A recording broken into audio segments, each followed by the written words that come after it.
الجاموسة كشفت قاتل أم وأولادها الثلاثة بالمنيا في أغرب جريمة قتل حيرت المباحث. حادثة أثارت غضب واستياء الكتير من أهالي المنيا، وتسببت في حالة ذعر كبيرة لما لقوا أم وثلاث أولاد أكبرهم 10 سنوات ميتين داخل بيتهم وهم لوحدهم، والزوج كان مسافر بيشتغل في ليبيا.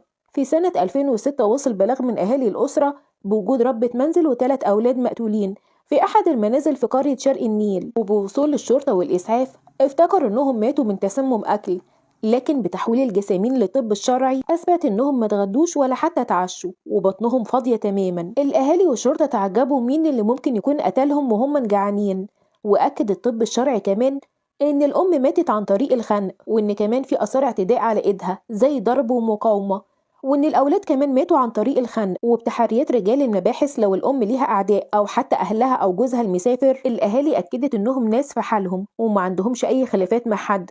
وكانت الواقعة دي من أكتر جرائم القتل بشاعة وغموض. مين اللي ممكن يقتل أسرة ملهمش أي أعداء مع حد، وليه أساسا يعمل كده؟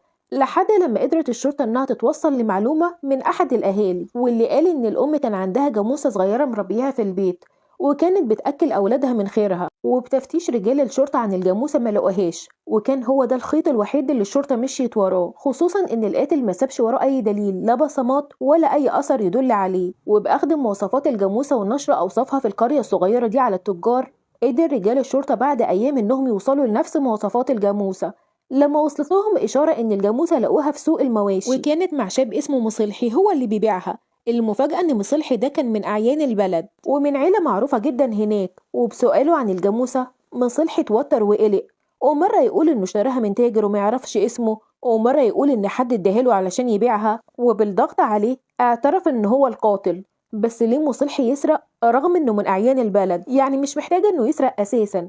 المفاجأة التانية واللي اكتشفها رجال الشرطة إن الواقعة دي ما كانش هدفها السرقة، هدفها هي ربة المنزل اللي جوزها مسافر وقاعدة في البيت لوحدها.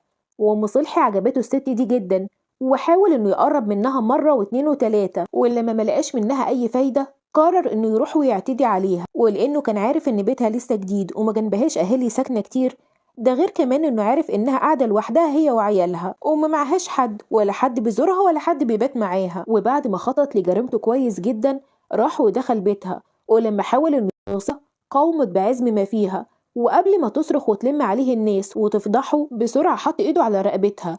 في الوقت ده كانت هي بتقاومه بعزم ما فيها، لكنه قدر إنه يموتها. وفي نفس الوقت ده الأولاد التلاتة كانوا نايمين، وأول لما صحيوا على الصوت وشافوا مصلحي وهو بيموت أمهم قرر إنه يتخلص منهم علشان ما يفضحوهوش ويقولوا على أوصافه لحد ويكون عليه شهود. لحد لما وصل لآخر واحد وهو بيقوله انت مين يا عمو وبتعمل كده ليه، لكنه مرحمش ضعفه وموته بنفس الطريقة. وبعدها مسح اي اثار بصمات ليه، وقبل ما يمشي قرر انه يسرق الجاموسة علشان يثبت انها كانت جريمة بهدف السرقة مش اعتداء، وبكده يبعد عنه الشبهة تماما، خصوصا انه غني ومن عيلة معروفة ومستحيل حد يشك فيه. وقال انه ما كانش يقصد يموتهم، هي كانت بس عجباه وكان نفسه فيها، ولما ما قدرش ياخدها بمزاجها كان عايز ياخدها غصب. وكانت خطته انه بعد ما ياخد اللي هو عايزه هيسيبها ويمشي، وبعدها لو كانت حاولت انها تتكلم محدش كان هيصدقها وهيقول انها هي اللي بتتبلى عليه لانه غني وهي ست قاعدة لوحدها وجوزها مسافر. اما لو كانت سكتت كان هيكرر معاها نفس اللي عمله.